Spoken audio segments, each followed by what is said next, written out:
아주 빠르게 회복되고 있습니다. 이제 내일부터는 실내 마스크 착용을 제외한 모든 제한이 다 풀립니다.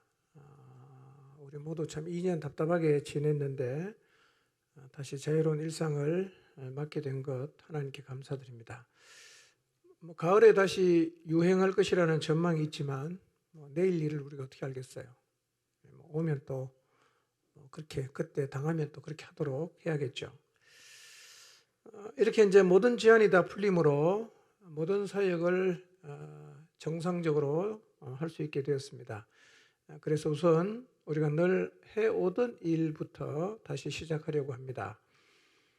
겨울을 지나고 봄을 맞이해서 교회 건물 청소하고 단장하는 전교회 대청소는 4월 22일 날, 또 봄을 맞이해서 공동체가 친교하고 또 새신자 초대하고 또 새롭게 등록한 교우들을 환영하는 야유회는 6월 4일, 특별한 목적으로 해왔던 바자회를 이번에는 전쟁으로 어려움을 겪는 우크라이나와 울진 산불 피해를 입은 이재민을 돕기 위해서 5월 28일에 각각 진행합니다. 그리고 8월 11일에서 14일까지는 전교인 여름수련회를 경주 켄싱턴에서 진행합니다. 그러니까 이 모든 일들은 우리가 의미와 목적을 담고서 시작했던 일이고, 이제는 우리 공동체의 전통이 될 정도로 꾸준하게 해왔던 일들입니다. 지난 2년간 이 모든 행사를 다 우리가 중단했었는데요. 또 새롭게 시작하려고 하니까 새삼스럽게 느껴지기도 하고 또 힘들게 느껴지기도 하겠지만 의미를 가지고 시작한 일이기 때문에 막상 부딪혀 보면 많은 유익과 축복을 가져다 줄 것입니다. 그러므로 넉넉한 마음으로 이 일들을 감당해 주시기를 바랍니다. 교회는 기본적으로 행사를 위해서 존재하는 것은 아닙니다. 그러나 이런 일들은 교회 본연의 사명을 보조하는 역할을 합니다. 언제나 교회가 집중해야 하는 일은 모든 성도가 생명력이 넘치는 그리스도인으로 서서 하나님이 교회에 주신 사명을 감당하는 자리에 서는 것, 이것이 교회가 언제나 집중해야 하는 일입니다.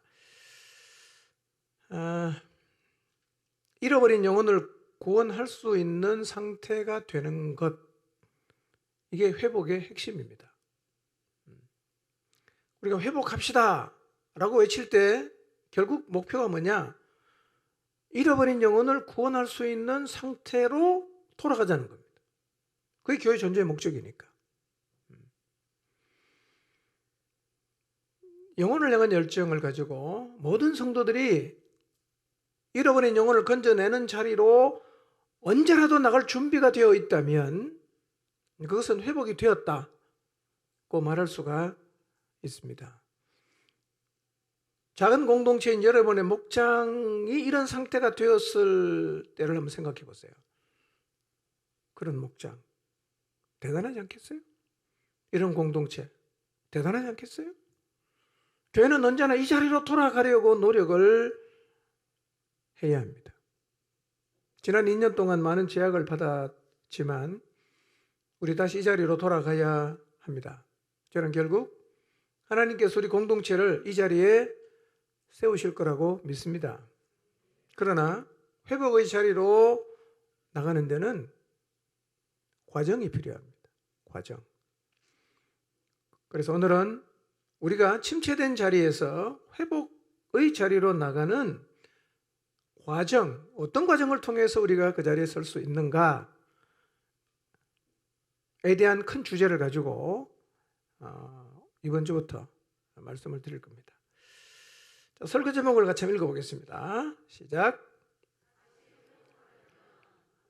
네. 다시 회복하려면 어떻게 하면 되죠? 네. 여러분 회복하고 싶습니까? 네. 사명감에 불타는 그리스도인의 자리에 서기를 원하십니까?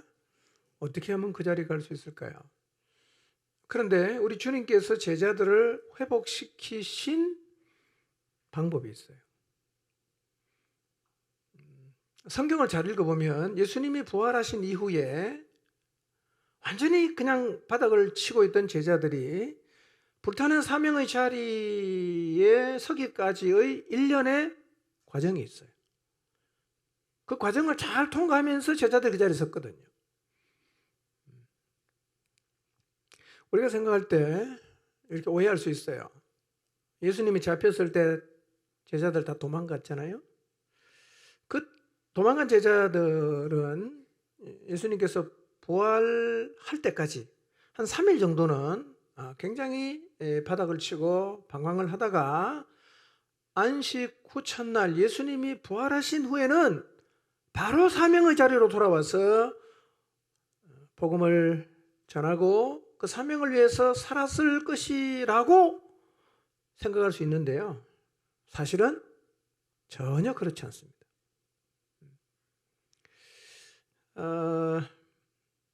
그 과정에 우여곡절이 많았어요. 그러나 예수님은 제자들이 이 과정을 잘 지나가게 하셨어요. 그리고 결국은 회복의 자리에 세우셨어요. 성경에는 부활하신 예수님과 제자들이 이 땅에서 40일간 있었거든요. 그 행적이 기록되어 있어요. 그 다음에 주님은 40일 만에 승천하십니다. 그리고 제자들은 10일간 다시 모여서 성령 오실 때까지 기다리는 행적이 기록되어 있어요. 그러니까 주님과 함께 있었던 40일, 주님을 떠나고 나서 10일, 도합 50일에 대한 행적에 대한 기록이 많지는 않아요. 마태복음 28장, 마가복음 16장, 누가복음 24장, 요한복음 20장, 21장 이 정도. 50일간 행적이 그 정도로 기록이 되어 있는데요. 이 기간 동안 예수님께서 제자들을 어떻게 회복시키셨는가? 그 제자들이 회복되어 가는 과정이 기록이 되어 있는데요. 이 말씀을 잘 우리가 묵상하면 어떤 과정을 통해서 우리가 회복의 자리에 설 수 있을지를 확인할 수가 있어요. 제자들이 예수님이 잡혔을 때 다 도망갔어요. 그리고 어디에 숨어서 문을 다 걸어 잠그고 유대인들을 굉장히 두려워하고 떨고 있어요. 그런 제자들이 예수님이 부활하신 다음에 진짜 살아난 제자의 자리에 서는데 걸렸던 시간은 50일입니다. 50일. 예수님 부활하신 다음에 예수님이 이 땅에 계실 때의 40일 동안에 보여진 제자의 모습과 주님이 성천하시고 나머지 10일 동안 보였던 제자들의 모습, 그리고 50일 이후에 제자들이 보인 모습은 정말 달라요. 그러니까 50일 전에 제자들의 모습과 50일 후에 제자들의 모습을 비교하면 완전히 딴 사람을 보는 것 같습니다. 완전히 다른 사람이에요. 동일인인데 내면이 살아나면서 완전히 딴 사람이 됐어요.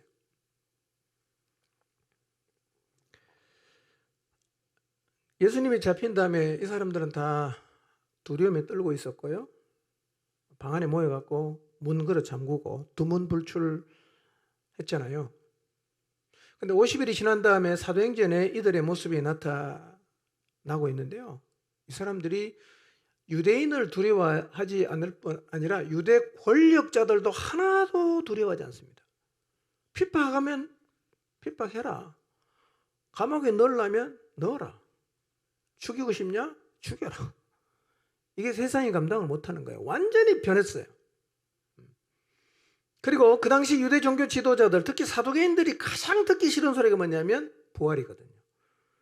사두개인들은 원래 부활을 안 믿는 사람들입니다. 예수님 부활했다고 하니까 얼마나 듣기 싫겠어요. 그런데 그들 앞에서도 죽인다고 협박해도 조금도 굴하지는 않습니다. 그리고 담대하게 사람들 앞에 가서 예수 그리스도께서 부활하셨다고 외치는 부활의 증인이 되었어요. 도대체 50일간에 무슨 일이 있었던가? 어떤 일이 있었길래 사람들이 이렇게 변했을까?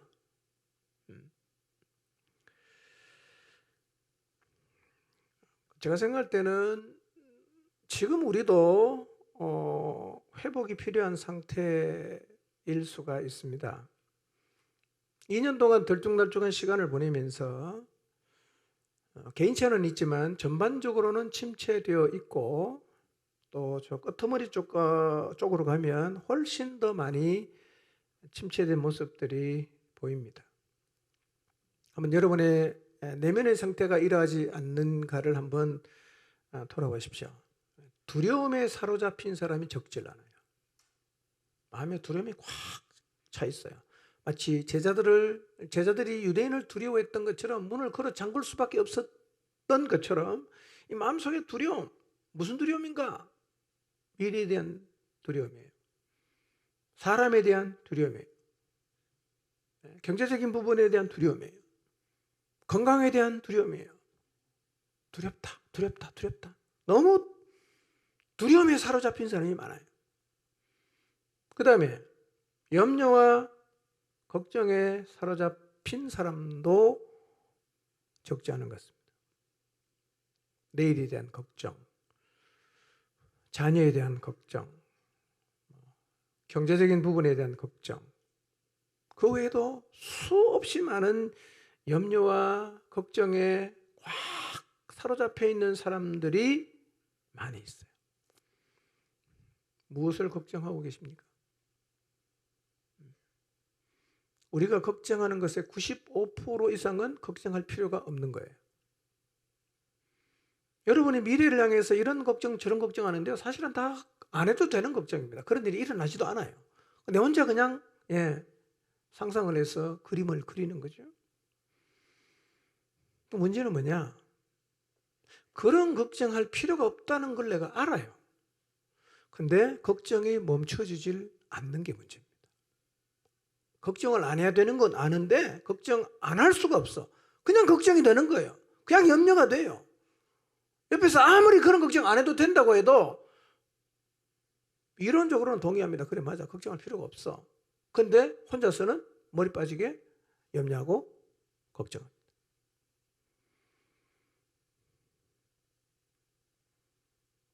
이렇게 두려움과 걱정에 마음이 딱 사로잡히면요, 위축이 돼요. 마음이. 뭘 해도 자신감이 없고, 뭘 해도 의미를 잘 못 찾고 위축이 되죠. 그러면 자연스럽게 신앙생활이 뒷걸음질합니다. 그러니까 하나님 말씀을 알고 있어요. 내용을 다 압니다. 근데 여러분, 제가 다음 주인가 말씀드릴 텐데요, 하나님 말씀은요, 잡고 일어설 수 있어야 됩니다. 그게 말씀이에요. 잡고 일어나야 돼요. 근데 다 아는데 붙잡을 수 없고 의지할 수 없고 그 말씀을 잡고 일어설 수 없다면 아무리 많이 안 해도 소용없어요. 그러니까 말씀을 아는데 붙잡지를 못하니까 알면서도 계속해서 뒷걸음질하는 거예요. 이렇게 우리의 마음에 염려와 두려움과 걱정들이 차지하면서요, 우리가 영적으로 밀립니다.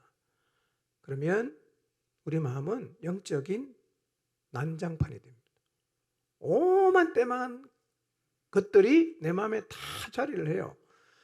그러면 평안이 없습니다. 여러분, 평안하십니까? 여러분의 마음속에 하나님이 주신 평안이 있으신가요?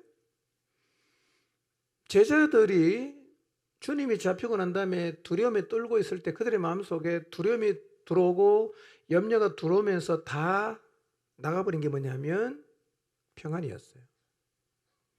그래서 예수님께서 제자들을 2번 찾아오시거든요. 도마가 없을 때 한 번 오시고 도마가 있을 때 한 번 오셨는데요, 오셔서 제일 먼저 하신 말씀이 뭡니까? 너희에게 평강이 있을지어다. 샬롬. 굉장히 의미가 있는 말씀이에요. 샬롬으로 다가오시는 하나님을 우리가 믿음으로 못 받으니까 샬롬은 사라지고 온갖 염려와 걱정만 있는 거죠. 하나도 기쁘지 않아요. 감사한 일이 없어요.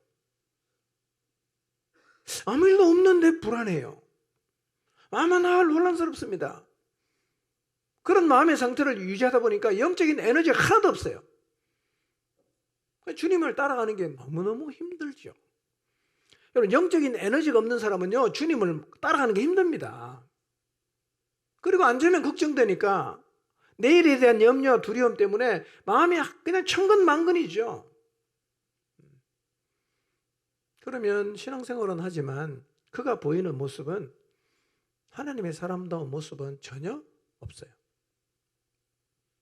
이거는 회복이 필요한 상태예요. 이 정상 아닙니다. 혹시 여러분 이런 상태를 경험하면서 예수님 믿는 게 다 그런 거지 이러시면 안 됩니다. 다 그런 거 아니에요.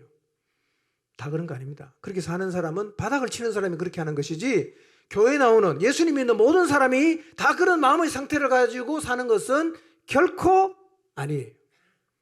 그 마음은 회복이 필요한 마음이죠.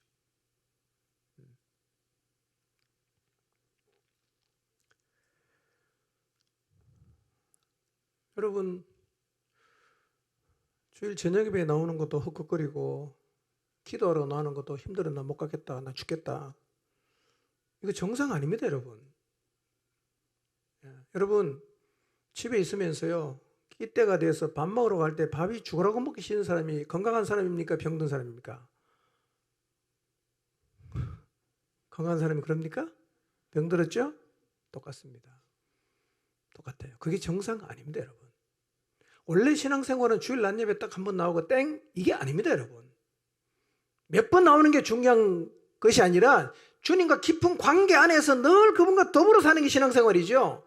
주일 낮 예배만 딱 나오고 저녁에 나가자, 기도회 가자, 못 가겠다, 이걸로 실갱이하는 것은 사실은요, 이게 참 유치한 수준인 것입니다.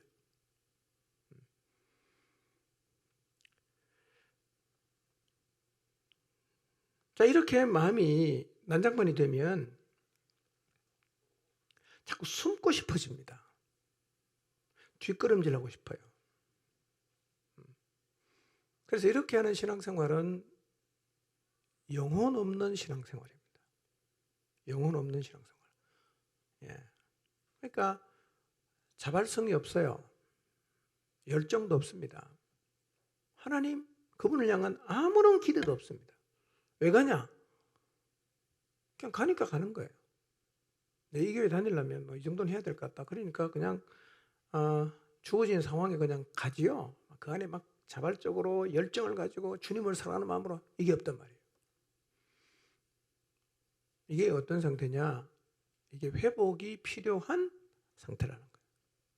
본인이 캐치를 해야 돼요. 아, 이거 내가 지금 영적으로 병들었구나. 내가 지금 가라앉아 있구나. 내가 완전히 주저앉았구나. 다시 회복해야겠다. 이래야 된단 말이에요. 근데 그 상태를 가지고 괜찮다, 문제없다, 잘하고 있다, 정상이다, 이러시면 곤란하단 말이에요. 오늘은 회복이 필요한 마음의 상태를 제가 말씀을 드릴 겁니다. 다음 주는 그럼 이 회복이 필요한 이 제자들을 우리 주님이 어떻게 회복시켜 나가셨던가에 대해서 말씀을 드리도록 하겠습니다. 하나님께서 오늘 이 말씀을 통해서 우리에게 회복이 필요한 상태를 보게 하시고, 또 우리 모두가 회복의 여정을 걷고자 하는 열망을 허락해 주시기를 바랍니다. 제가 말씀을 묵상하면서 생각을 해봤어요. 여러분, 제자들이 완전한 회복의 자리에 가는데 걸린 시간이 며칠이었어요? 물론 과정에 조금의 차이는 있지만요, 50일이었죠. 50일. 그럼 우리도 회복의 자리에 가려면 며칠이 필요할까요? 50일이 필요할까요? 네. 그래서 사실은 제가 이제 이 말씀을 묵상을 하면서요, 야, 이 주제 설교를 50일을 해야 되냐? 제자들이 50일 걸렸는데 우리 뭐 제자들보다 훌륭하진 않은 것 같은데 50일을 해야 되나? 회복하는데 걸리는 시간은 개인차가 있습니다. 똑같지 않습니다. 기계적으로 뭐 30일만 지나면 되고 이런 거 없습니다. 그러니까 이제 회복의 자리로 나가려는 마음의 자세도 영향을 주겠죠. 그러니까 회복을 경험하는 자리에 서는 것은 사실은 뭐 시간을 정할 수는 없습니다. 그러나 시간이 필요한 건 사실이에요. 근데 제자들은 50일 걸렸는데요, 제자와 우리의 차이가 있어요. 뭘까요? 제자들이 회복하는 과정에서 거쳐갔던 것하고 우리가 회복하는 자리에 나가는데 좀 차이가 있어요. 가장 큰 차이가 뭔지 아세요? 우리는 이미 성령님이 계신다는 거예요. 제자들은 성령이 없었거든요. 그래서 열흘을 기다린 거예요. 아버지께서 약속하신 것을 보내줄 때까지 열흘을 기다렸습니다. 근데 우리는 이미 와 계시기 때문에 오히려 제자들보다 회복의 자리로 나가는데 걸리는 시간은 짧을 수 있어요. 짧을 수 있어요. 나는 뭐 3일만 했다. 나는 뭐 2일 22시간만 했다. 기록 세우는 건 아니에요.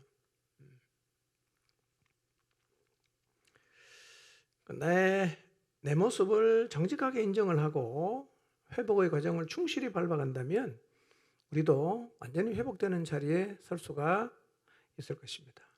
우리가 서야 하는 자리가 어디냐? 사도행전에 나온 제자들의 자리. 그러니까 우리가 서야 할 자리입니다. 담대하게 복음의 증인, 부활의 증인, 어떤 것도 두려워하지 않고 사람들에게 담대하게 이 생명의 말씀을 전했던 자리에 서는 것이 사실은 우리가 추구하는 회복의 완성이에요. 자, 먼저 오늘 읽은 본문을 다시 한번 읽을 텐데요. 이런 관점으로 읽으십시오. 우선 이 말씀에는 예수님이 부활하신 후 50일의 행적이 농축되어 있습니다. 50일이 다 들어가 있어요, 이 안에. 그 다음에 또 하나는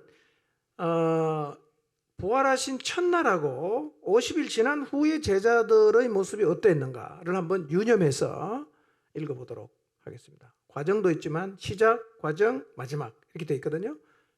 그런 과정을 좀 이렇게 유념하시면서 읽어보겠습니다. 시작.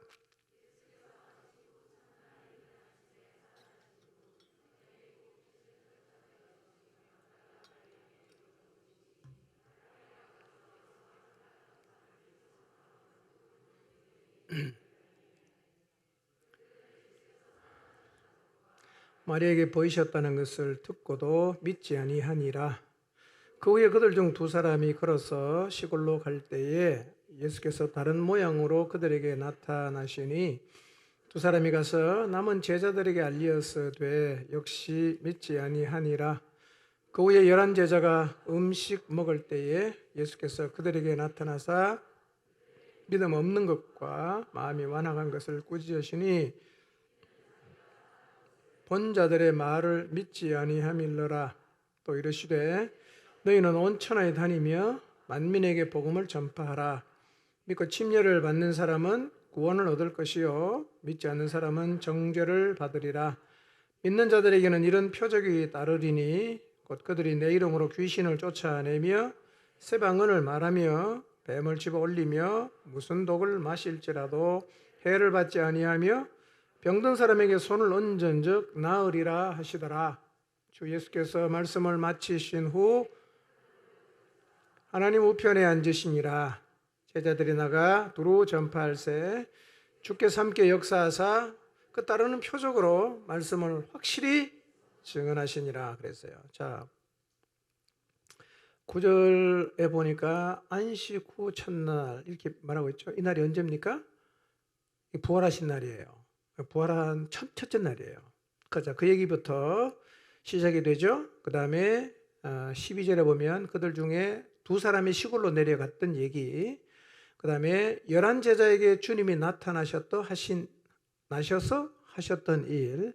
그 다음에 19절에 보면 승천하신 이야기. 그 다음에 20절은 오순절 이후의 제자들의 삶. 며칠이죠? 50일의 이야기가 다 들어가 있습니다. 이 본문 안에.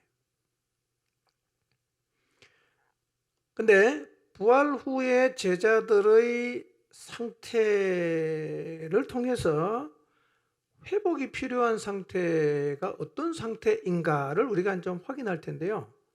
오늘 우리가 살펴볼 제자들의 상태가 바로 회복이 필요한 상태입니다. 그러니까 우리의 모습이 제자들의 모습과 같다. 난 뭐가 필요하죠? 회복이 필요한 거예요. 그러니까 지금부터 제가 말씀드릴 제자들의 모습과 우리의 모습은 안 같을수록 좋아요. 난 저거 하고 다른 데 나도 이제 저렇게 살아야겠다. 절대로 그러시면 안 됩니다. 예. 이 상태는 회복이 필요한 상태입니다. 어쩌면 이 제자들의 상태와 우리의 상태가 많이 같을 수 있어요. 정직하게 보면 우리가 한술 더 뜨고 있을 수도 있어요. 자, 한번 확인해 보겠습니다. 16장 9절과 10절 읽었으니까 그냥 눈으로만 보시기 바랍니다. 자, 이 일은 언제 일어난 일이냐면 안식 후 첫날, 이날이 주님이 부활하신 날이죠. 이제 부활 후 첫째 날이에요. 이게 첫째 날. 9절에 보시면 안식 후 첫날 이른 아침에 주님이 살아나셨어요. 그래서 무덤에 찾아갔던 막달라 마리아에게 먼저 자기를 보이셨어요. 그러니까 막달라 마리아는 부활하신 예수님을 만났단 말이죠. 그러니까 하나님은 약속하신 대로 사흘 만에 자기 아들 예수 그리스도를 살리셨어요. 그리고 부활하신 주님을 만난 이 마리아는 제일 먼저 자기와 함께 있던 주님의 제자들의 모임으로 달려가서 이 사실을 알려줘요. 자, 그런데 10절을 보시면 마리아가 가서 예수와 함께 하던 사람들이 지금 어떻게 하고 있어요? 슬퍼하고 울고 있어요.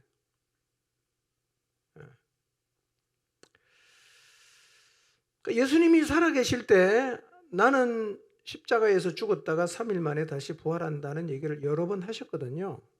제자들은 하나도 지금 기억 못하고 있어요. 그러니까 주님의 약속이 있지만 제자들 중에 아무도 이 약속을 붙잡고 있는 사람이 없어요. 그래서 지금 어떻게 하고 있어요? 부활하신 그날 슬퍼하고 울고 있다. 우리도 이러고 있을 수 있거든요. 하나님이 살아계시지만, 하나님이 나를 사랑하고 계시지만, 우리는 우리 앞에 놓인 상황들 때문에 슬퍼하고 울고 있을 수가 있어요. 자녀를 보면서 웁니다. 배우자를 보면서 웁니다. 나를 보면서 웁니다. 우리 가정을 보면서 웁니다. 자책하고 한탄하고 늘 울고 슬퍼하고. 여러분 혹시 죄송한 얘기지만 인생 자체가 우울하고 어둡고 늘 슬프지는 않습니까? 이게 정상 아니에요. 만약에 여러분이 예수님을 믿고 신앙생활을 하면서 늘 우울하고 불안하고 어둡고 그렇다면 여러분은 지금 회복이 필요한 상태에 있다는 사실을 아셔야 합니다. 여러분 예수님 믿는 거 그런 거 아닙니다. 기뻐야 되고요. 감사가 있어야 되고요. 평안이 있어야 되고요. 이게 원래 예수님 믿는 사람의 정상적 모습이에요. 하나님이 살아계시고 우리에게 말씀하시고 우리와 함께 계시고 우리에게 약속을 하셨음에도 불구하고 내가 내 삶에 일어나고 있는 이런저런 일들 때문에 늘 슬퍼하고 절망하고 우울하고 어둡게 살아가고 있다면 나는 지금 회복이 필요한 상태라는 사실을 알아야 됩니다.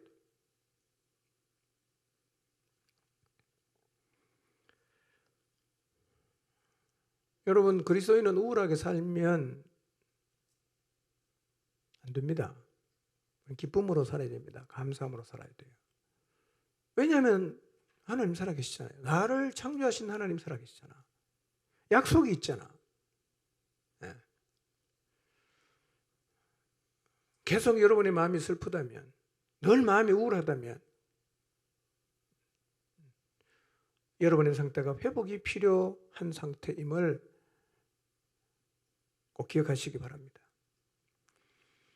이렇게 주님의 죽음 앞에서 슬퍼하고 있던 제자들에게 마리아가 부활의 소식을 전해요. 굉장한 반전이죠. 그러면 우리가 생각해 봤을 때 어떤 분위기가 바뀌어야 되겠어요? 주님이 그냥 죽음으로 다 끝났다고 생각해서 막 슬퍼하고 울고 있다가 부활하신 주님 만난 마리아가 와서 야, 주님 부활하신 거 내가 만났다 이렇게 말하면 마음의 슬픔을 좀 다 거두고 일어나서 박수치고 환호하고 기뻐하고 춤추고 야 우리 한번 가보자 이러고 빈 무덤으로 다 달려가야 될 것 같지 않습니까? 부활하셨는데. 근데 울고 있던 제자들의 반응은 그렇지 않았어요. 제자들의 반응을 성경은 이렇게 기록하고 있어요. 11절을 한번 읽어볼까요? 시작. 살아나셨다는 것과 마리아에게 보이셨다는 것을 듣고도 믿지 아니하니라. 참 의외죠. 주님의 제자들입니다. 사도들 그 안에 있어요. 근데 부활의 소식을 전해줬는데 반응이 뭐냐? 듣고도 믿지 않았어요. 사실은 이건 우리가 충격받을 일이야. 어떻게 그럴 수가 있냐 이거예요. 여러분 3년 동안 주님을 따라다니면서 온갖 것 다 배웠잖아요. 온갖 것 다 경험했잖아요. 그랬던 제자들인데 그 중요한 부활했다는 소식을 전해줬는데 안 믿어요. 기가 찬 일 아닙니까? 그런데 하나님 말씀을 듣고도 믿지 않는 것이요, 제자들만의 모습은 아닙니다. 오늘날 교회 안에 하나님 말씀을 듣고도 믿지 않는 사람이 너무 많습니다. 잘 들어요. 안 믿습니다.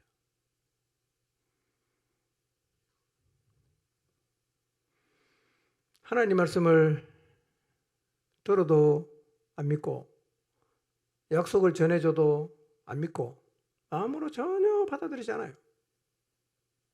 자, 스스로 한번 생각해 보십시오. 여러분 하나님 말씀을 들으면 믿으십니까?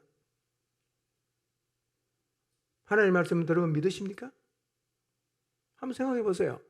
나는 하나님이 주시는 모든 말씀을 믿음으로 받아들여서 나는 말씀 때문에 내가 살아나고 말씀 때문에 기쁨을 얻고 말씀 때문에 상황을 이기고 말씀 때문에 두려움을 밀어내고 나는 말씀의 힘으로 살아간다. 나는 그 말씀을 믿는다. 그렇습니까?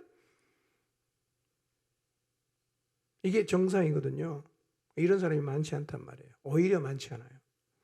듣고도 안 믿어요. 안 믿어요. 여러분 내용을 알고 있는 거하고 믿음으로 받아들인 것은 완전히 다른 문제입니다.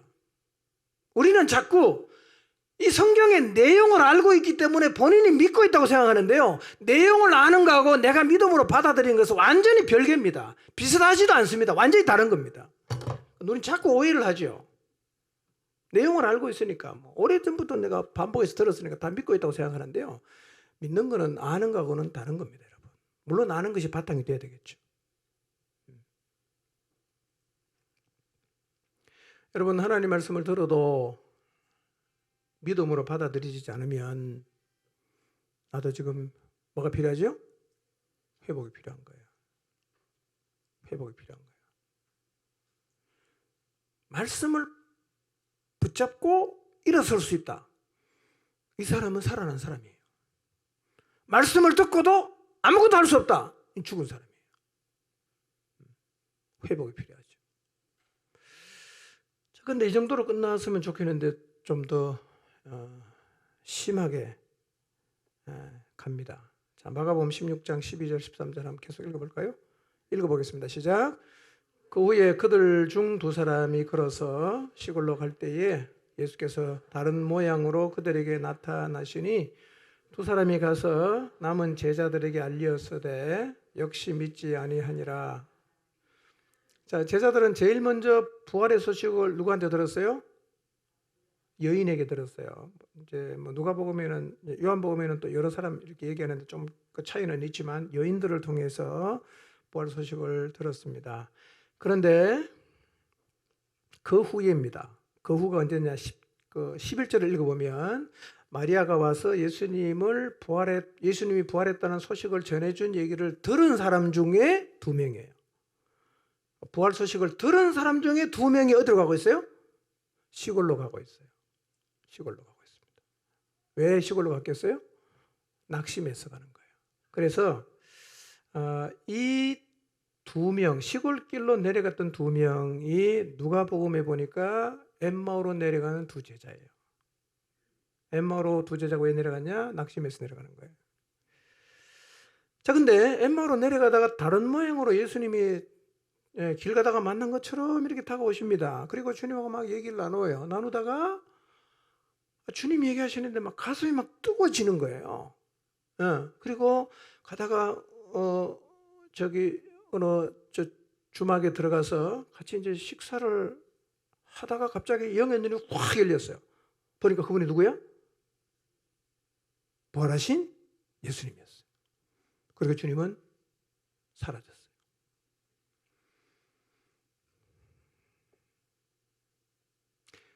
부활하신 예수님을 제대로 만나는 게 사람들이 엠마오로 가다가 다시 어떻게 합니까? 예루살렘으로 돌아가요. 변화가 있어야 됩니다. 진짜 믿으면요. 돌아가서 제자들이 모인 데 가서 이 얘기를 전했는데 얼마나 흥분해서 입에 거품 물고 주님의 부활 소식을 전했겠어요. 그런데 13절을 보세요. 읽어봅니다. 시작. 두 사람이 가서 남은 제자들에게 알리어서되 역시 믿지 않았다. 이상하지 않습니까? 아니, 주님이 제자들인데 보고 왔다는 사람 얘기도 안 믿고 그 얘기 듣고 낙심해서 가다가 길에서 주님 만나서 완전히 헷가닥해갖고 다시 돌아와서 흥분해서 내 부활하신 주님 만났다 라고 얘기해도 안 믿어요. 안 믿어요.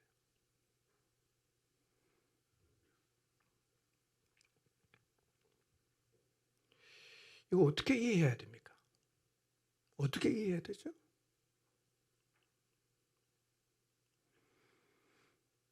근데 저는 오늘날 교회 안에 이런 사람이 적지 않다고 생각합니다.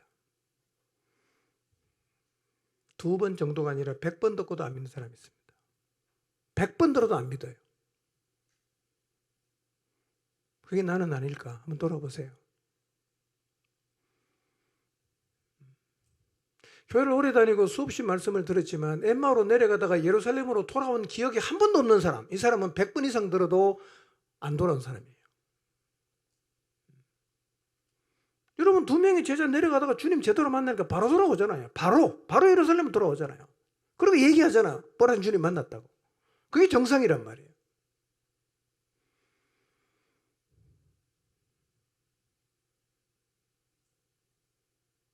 그러니까 마음이 얼음장처럼 차가워진 겁니다. 교회를 나와서 하나님 말씀 그냥 다 듣고 있어요. 근데 받아들이지 않아요. 냉랭한 마음으로 귀로만 들으니까 어떤 말씀을 들어도 의미가 느껴지지 않습니다. 그리고 믿음으로 받아들여지지 않을 수 있어요. 그게 우리 모습일 수 있습니다. 여러분, 교회 다니고 연수가 쌓여져 가지만 진짜 삶에 아무런 변화가 없는 사람은 자기가 이런 사람이라는 걸 알아야 됩니다. 이런 사람이 아니고는 그렇게 한 방향으로 변화 없이 하나님 말씀과 아무 상관없는 삶을, 자기식의 삶을 이어가는 게 불가능하단 말이에요. 난 계속 그렇게 살아요. 내가 회복이 필요하구나. 이걸 깨달아야 됩니다. 깨닫게 되시기 바랍니다. 회복해야 됩니다.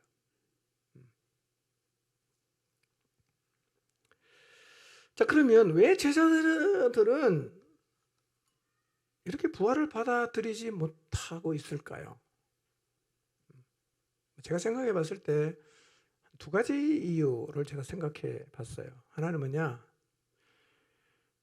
충격이 너무 컸어요. 충격이 너무 컸어. 여러분, 제자들이 처음에 주님을 따라 나서기 시작했을 때의 장면이 복음서에 기록되어 있거든요. 대개는 다 버리고 떠났어요. 세리마태는 직장 버리고 떠났고, 베드로, 안드레, 야고보, 요한 4명은 배도 버리고 그물도 버리고 부친도 버리고 떠났어요. 다들 그렇게 인생 걸고 다 주님을 따라 나섰던 사람들입니다. 그리고 3년의 세월을 지나가면서 주님이 기적을 행하시고 신적인 능력을 막 이렇게 보이니까 제자들의 마음속에는 굉장한 희망이 있었어요. 우리 참 잘 따라 나섰다. 너무너무 그냥 신나게 주님을 따라 다녔어요. 한창 잘 나가고 뭔가 이제 이럴 때가 되었다는 생각을 하는 참이었는데 오늘 예수님께서 겟세마네에서 잡히는 거예요. 뭐 그때만 해도 뭐 우리 주님 능력 많으니까 금방 뭐 어떻게 해결하시겠다 그 생각했는데 아니 그 길로 가서 하루 만에 그냥 십자가에서 돌아가셔버린 거예요. 얼마나 충격이었어요. 다 버리고 주님 따라 나섰는데 갑자기 이분이 돌아가셨어요. 그들의 마음속에 품었던 모든 기대와 희망은 완전히 사라졌어요. 엄청난 충격이겠죠. 아니 하나님의 아들이신 이분이 어떻게 힘 한 번 못 써보고 이렇게 죽느냐는 거예요. 질문이 생기겠죠. 이게 뭐지 이거? 이제 우리 뭐 하지? 네, 너무나 엄청난 충격이죠. 여러분 우리도요 인생을 살면서 우리가 예상하는 것을 뛰어넘는 충격적 사건을 겪을 때가 있어요. 내가 한 10까지는 내가 수용할 수 있겠다. 50이 탁 겪어져요. 그럼 사람이 멍해집니다. 충격에 빠집니다. 아무 생각이 안 나고 정상적 사고도 잘 안 돼요. 이성도 작동이 잘 안 됩니다. 지금 제자들의 상태가 그래요. 너무나 충격적인 일을 겪으니까 뭐 부활했다는 얘기를 들어도 저게 뭔 얘기인지 이게 사실은 정리가 안 되는 그런 상황이었어요.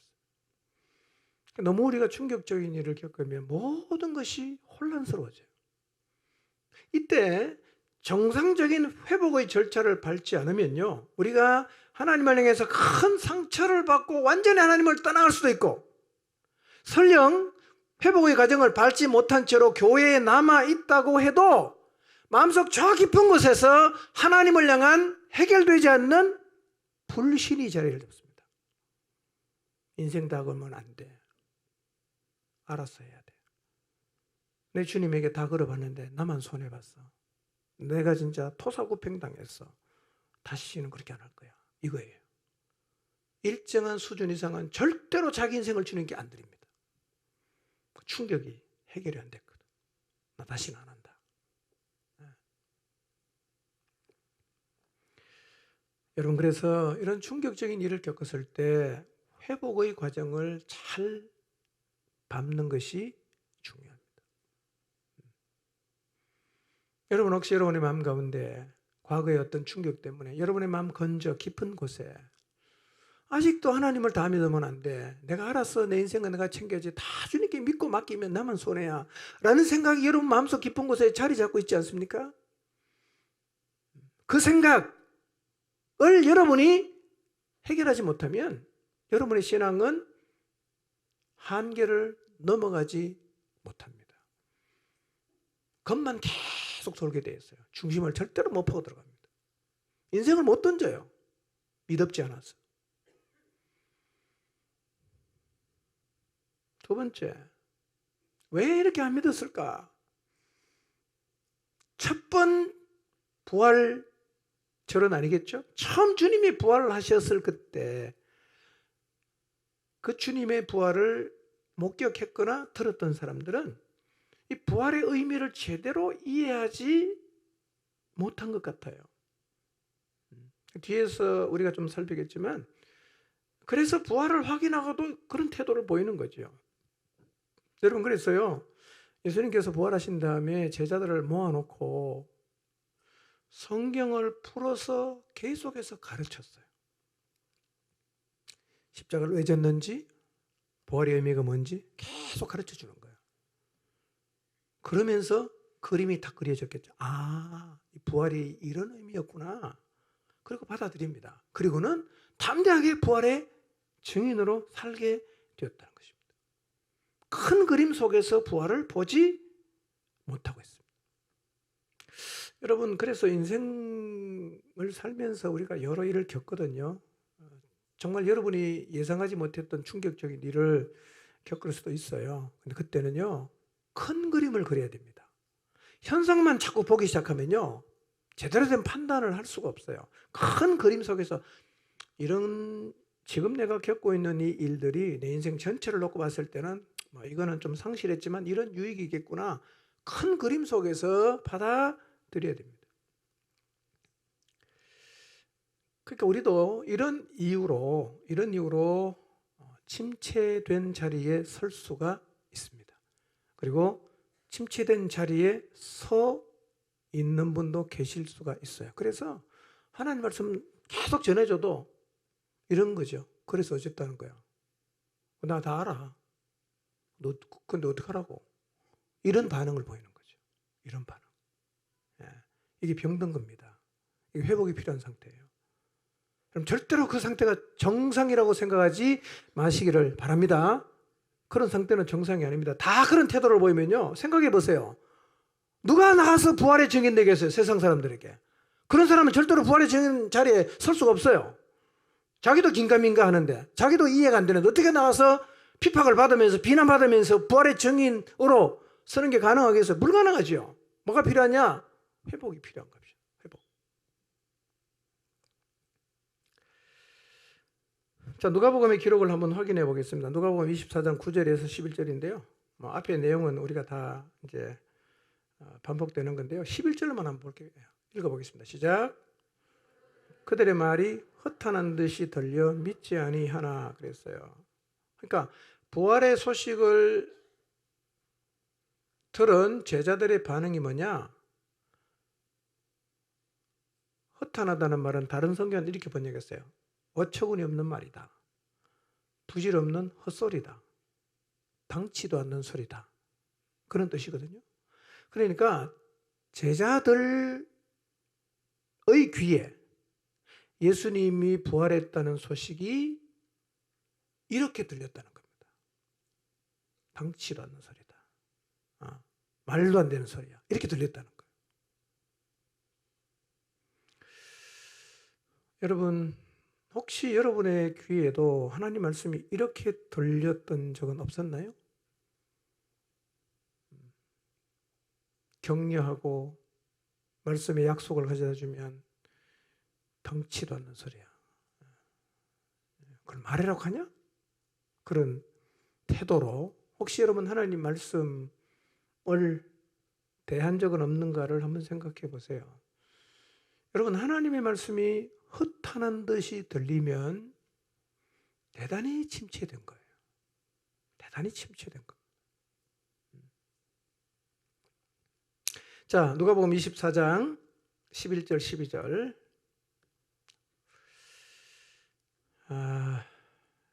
자, 특히 12절 말씀은요, 사실은 좀 충격적인 말씀이에요. 저는 굉장히 이게 의미 있게 받아들여졌어요. 12절이. 여인이 이제 전해준 부활의 소식을 사도들은 어떻게 반응해요? 어떤 태도로 듣습니까? 당치도 않는 소리 한다. 허탄한 소리다. 이렇게 받았지 않습니까? 근데 12절에 보면 한 명이 벌떡 일어나서 무덤으로 갑니다. 누굽니까? 베드로예요. 베드로답죠?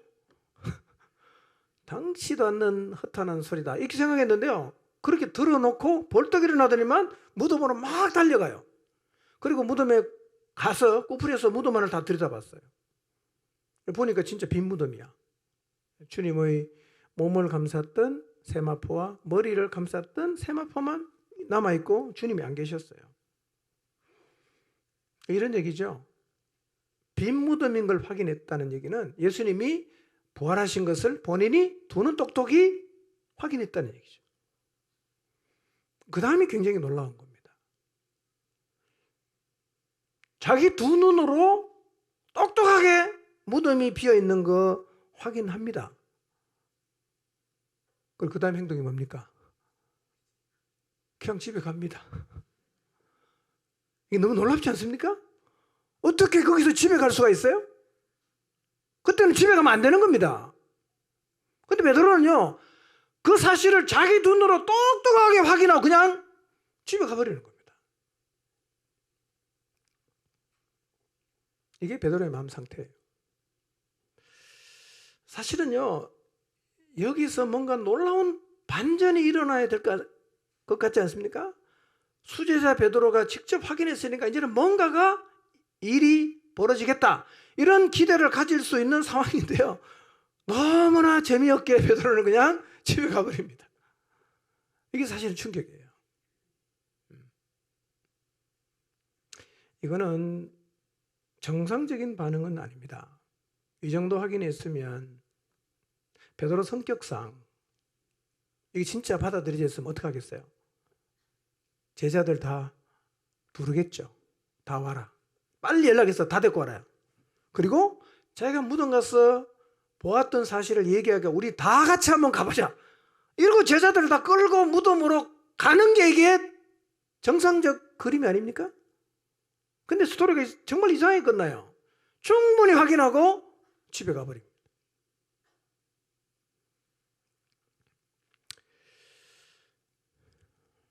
좀 황당하죠? 황당하죠.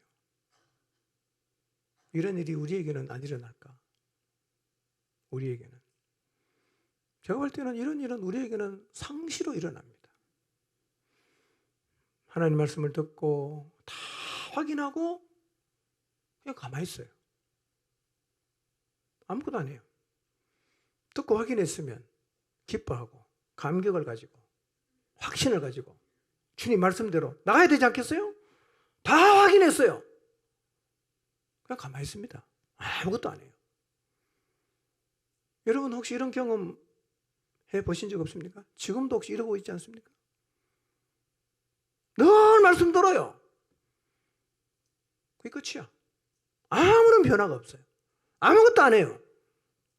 말씀은 말씀대로. 나는 그냥 평소 내 삶의 방식대로 그냥 살아갈 뿐, 그 말씀이 나하고 연결이 안 되고 그 말씀이 내 삶에 영향도 안 주고 내가 그 말씀을 잡지도 않아요. 보고 끝. 이렇게 끝나면 안 된단 말이에요. 그렇게 끝나면 안 되죠.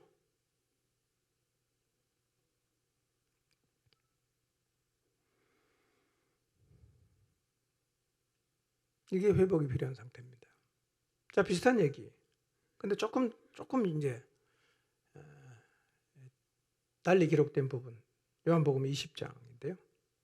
6절부터 한번 읽어보겠습니다. 6절부터. 읽습니다. 시작. 무덤에 들어가 보니 세마포가 놓였고 머리를 쌌던 수건은 세마포와 함께 놓이지 않고 딴 곳에 쌌던 대로 놓여 있더라. 그때야 무덤에 먼저 갔던 그 다른 제자도 들어가 보고 믿더라. 그들은 성경에 그가 죽은 자 가운데에서 다시 살아나야 하리라 하신 말씀을 아직 알지 못하더라. 이에 두 제자가 자기들의 집으로 돌아가니라 그랬죠. 비슷한 내용이죠.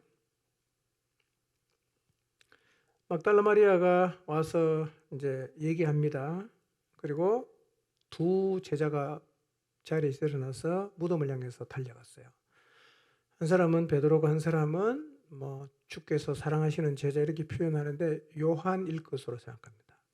자, 베드로하고 요한 누가 나이가 더 많습니까? 베드로하고 요한하고 누가 나이 더 많죠? 요한이 나이가 더 적습니다. 그러니까 달리기 했어요. 누가 빨리 가겠어요? 젊은 사람이 빨리 가겠지. 그러니까 요한이 먼저 도착했어. 요한은 들어가 보진 않고 그냥 이렇게 쳐다보고 있는데 뒤에서 숨 헐떡거리며 베드로가 뛰어드니면 그냥 냅다 그냥 무덤 속으로 들어가 버린 겁니다. 가보니까 주님은 안 보이고 시신을 쌌던 그리고 머리를 감쌌던 세마포만 보였어요. 자, 근데 8절을 보세요. 8절 읽어봅니다. 시작. 그때에야 무덤에 먼저 갔던 그 다른 제자도 들어가 보고 믿더라. 그랬어요. 믿더라.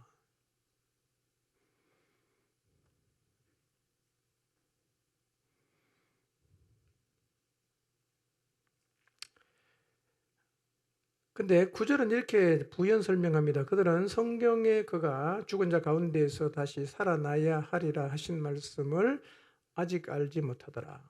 믿더라 그랬는데 무슨 의미일까요? 부활의 의미를 제대로 이해를 못하고 있어요.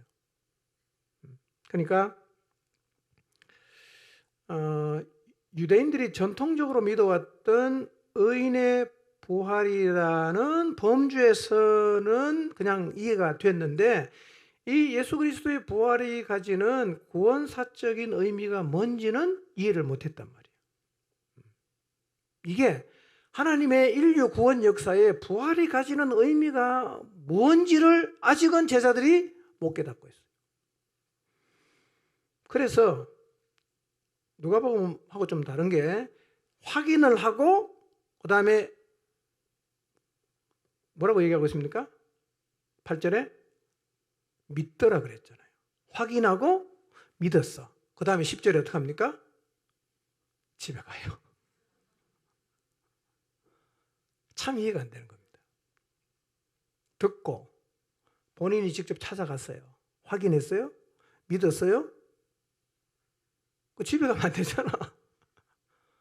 또 집에 가버립니다.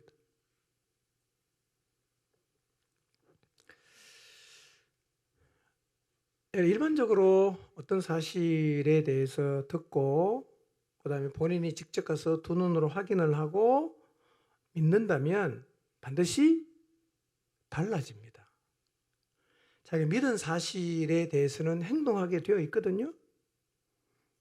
근데 부활의 의미가 뭔지를 잘 모르니까 보고 믿었다고는 했는데 그냥 집에 가버리는 거죠. 여러분, 이런 신앙생활은 아무리 해도 아무 일도 안 일어납니다. 여러분, 하나님 말씀을 계속 듣지만 듣고 그냥 집에 가요. 전도하라는 게 아니고 기도하라는 한 번도 안 가고 듣고 집에 가고 듣고 집에 가고 믿는다고 말하고 집에 가고. 이게 무슨 의미인지 이해가 되시나요? 이러면 되겠어요, 안 되겠어요? 이게 어떤 상태라고요? 회복이 필요한 상태라는 말이에요. 여러분, 우리가 가만히 생각해 보면 어쩌면 이 베드로와 사도들 같은 태도를 가지고 신앙생활을 하고 있어요. 듣고 확인하고 믿는다고 말하지만 아무것도 변하지 않아요. 그대로 똑같이 살아요, 예전처럼. 알아야 할 거 다 알고 있고 믿어야 할 내용을 다 알고 있지만 아무것도 달라지지 않습니다. 여전히 죄의 자리에 머물러 있어요. 여전히 두려움의 자리에 머물러 있어요. 여전히 이기적인 자리에 머물러 있습니다. 여전히 자기 사랑하는 자리에 머물러 있고 여전히 세상 사랑하는 자리에 그냥 머물러 있어요. 믿는데요, 물으면 안 돼요. 확인했대요. 아무것도 안 달라져요. 이게 제자의 모습인데 오늘 우리도 사실은 유사한 모습으로 살아가고 있을 수가 있다는 것입니다. 그리고 바로 이런 상태가 회복이 필요한 상태란 말이에요. 오늘 우리가 이렇게 회복이 필요한 상태에 머물러 있지는 않는지를 말씀 앞에서 한번 정직하게 돌아보았으면 합니다. 나는 지금 신앙생활을 하고 있지만 예배를 드리는 중에도 교회 문을 나서는 순간 온갖 두려움과 염려가 가득하고 위축되어 있고 늘 슬프고 우울하고 울고 있고 하나님의 말씀을 듣고도 계속 듣고도 믿지 않고 가버리고 빈무덤인가 확인하고 믿는다고 말해놓고도 집으로 돌아간 제자들처럼 말로는 알고 있고 입만 열면 믿는다고 하면서도 불순종하고 영적으로 침체된 자리에 지금 머물러 있지 않는가를 한번 돌아보시기를 바랍니다. 그리스도인인 우리가 서야 할 자리는 복음의 증인이 되는 자리이지 단순히 알고 믿는다고 말하는 자리가 아니라는 사실을 잊지 마시기를 바랍니다. 우리 모두가 부활 후 2, 3일에 일어났던 이런 제자의 모습을 갖고 있다면 어떻게 온 세상에 나가서 복음의 증인으로 잃어버린 영혼 구원하는 역사가 일어나겠어요? 회복이 되지 않는다면 아무 일도 안 일어날 수밖에 없어요. 50일 후의 제자의 모습 우리도 가져야 합니다. 하나님은 우리를 회복시키십니다. 하나님은 우리가 회복되기를 원하십니다. 내가 있는 자리, 이것이 신앙인으로서 머물러야 할 자리가 아니라는 사실을 확실하게 기억하고 회복을 위한 자리로 다시 나가시기를 주님의 이름으로 축복합니다. 기도하겠습니다.